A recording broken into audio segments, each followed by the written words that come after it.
Hello mga kachika! Welcome back! Another day, another vlog. So this is Marge Simple as it is vlog as Yaya Bagets. For today's video, gagawa ako ng aking sariling pang snacks na low calories. Kung ayaw nyo ding tumaas yung cholesterol nyo, so this video is good for you. So before anything else, paka-like and share para tayo ay makatulong.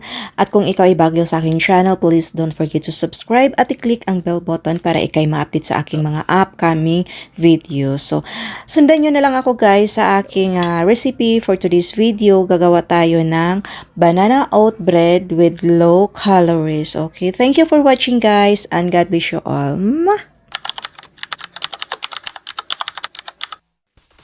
Hello everyone, it's me, Marge Simple as it is vlog. Welcome back, Marge Chika na pa. Get ready with me guys for today's video. Let's go! Ito po ang ating ingredients mga kayaya, no? So yes, banana oat bread with nuts is an excellent. So ito po ang ating mga ingredients. Tingnan nyo na lang dyan ang ating mga ingredients mga kayaya. At kung ikaw ay mataas na cholesterol, so this video is good for you because mga kayaya, no?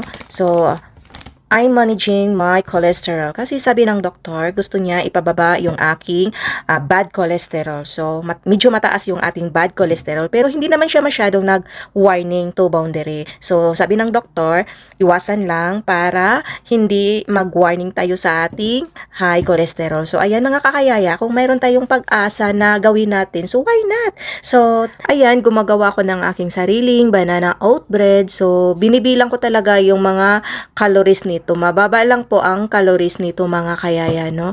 So, tingnan nyo na lang hanggang dulo kung kayo ay interesado sa aking video na ito. So, this video is konting tulong lang sa nagda-diet dyan, umiiwas din na tumataas yung mga cholesterol. So, this video is good for you guys kung kayo ay same din sa akin na nag-keep on watch sa mga cholesterol na iwasan natin na tumataas ang ating cholesterol para iwas tayo ng mga mga titake natin ng mga gamot.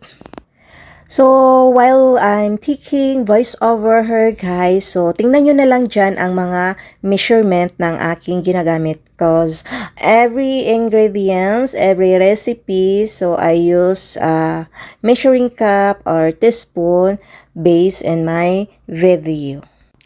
And makisuyo lang ako sa inyo kung ikaw ay bago sa aking channel and please don't forget to subscribe at i-click ang bell para ikaw ay ma-update sa aking mga upcoming na video.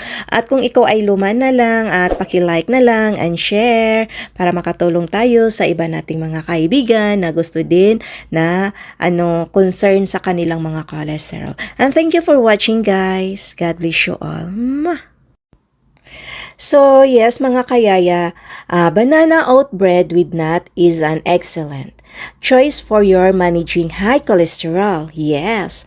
So, ang pinili ko na nuts guys, ito ay walnuts. Kasi ito ay maganda din sa ating balancing sa ating pang healthy diet guys. So, yan po guys, hindi tayo nag-healthy diet para sa ating kasiksihan, ka-arty-arty dyan o whatever. So, this is for our good, for our healthy living. So, yan guys, para hindi tayo bigyan ng gamot ng ating doktor guys. So, iwas tayo sa mga gamot-gamot guys. Alam nyo na guys, every take or the more you take, alam nyo na kung ano ang nasisira. Kung magtanong kayo, bakit oats ang ginamit ko? Yes. Because guys, oats is a high fiber. Also, oats are packed with beta-glucan. Ano ba yung beta-glucan? So, beta-glucan guys, are soluble fiber that lowers LDL. So, yun ang bad cholesterol natin. So, concern tayo sa ating bad cholesterol na hindi tataas. So, ayan, ingatan natin na hindi tayo ng cholesterol. At this part guys, baka nakalimutan nyo mag-like dyan. Please like and comment and share. So, ayan guys, nag-mix na ako dyan ng aking mga nuts. So, marami pa lang ako nilagay dyan. May mga almond nuts, may mga pumpkin seed. Kasi guys, pumpkin seed is good also. Then, yung almond seed, maganda din yan. Tapos, yung walnut din, maganda din yan guys. So, nilagyan ko din siya ng flaxseed guys. Kasi, inuubos ko na lang yan, just optional lang yan guys. Kasi guys, kunti na lang yan para na lang, maubos ko na din. So, ayan, tingnan nyo. So, see, no more na talaga guys. Inubos ko na lang guys. Pero optional lang yan guys. Depende na po sa inyo. So, ayan guys, yung walnut talaga guys, maganda din siya kasi walnuts provide heart-healthy omega-3 fatty acid. Maganda din sa ating puso yung mga nuts guys. So, nagdagdag ako ng vanilla extract pang-enhance ng amoy ng ating banana bread. And also, I will add baking powder pang-enhance ng ating texture ng ating banana bread. So, ayan guys. So, ito pala na brand na ginagamit ko guys sa ating oats. So, healthy green blend. So, may halo na siyang mga ano guys. Maganda siya. Tingnan nyo. Oh, see. So, ano siya guys? 2 cups. So, haluin lang natin guys until they will combine. Tapos, naglagay ako dyan. Munti ko nang makalimutan maglagay ng milk. So, naglagay ako ng milk, yung lactose-free guys. So, ayan. Haluin muna natin guys until they combine. Tapos, ilagay natin yung itlog. Yung 4 na itlog na ano na natin ba? Nabatil. So, tapos haluin siya guys. So, nag-add pala ako dito ng olive oil guys. Yeah, 1 tablespoon na olive oil. So, ayan. Haluin ulit. Paulit-ulit. Paulit-ulit tayong halo-halo dito guys. So, pagkatapos, naglagay ako dito ng blueberry. So, ayan talaga ang special natin ngayon guys. Banana oats with blueberries. So, lagyan ko sana siya ng chocolate chips. Kaso lang, baka mag-sweet na siya. So, ayan guys, para talaga, healthy talaga yung ating banana bread. So, ayun guys, ito po yung llanera na aking nilagyan.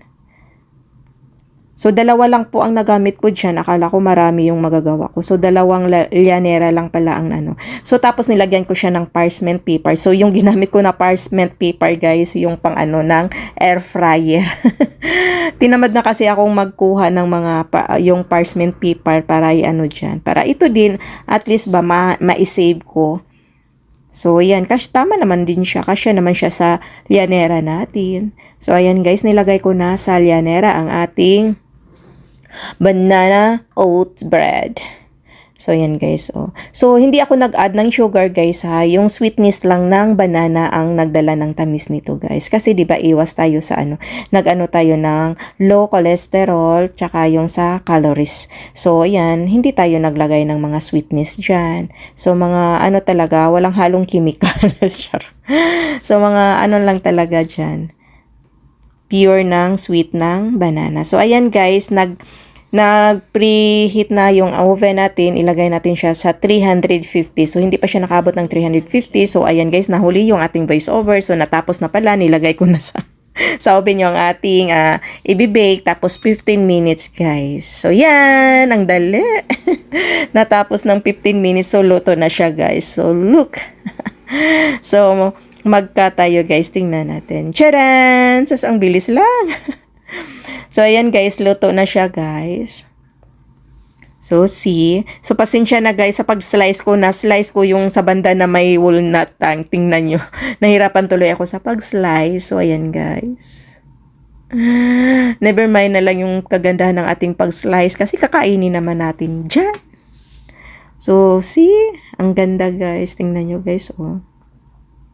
So, takam-takam. So, let's eat everyone. Thank you for watching. Please don't forget to subscribe sa mga bago dyan. Yan. Ang sarap guys. Try nyo magawa. Bye. See you next time.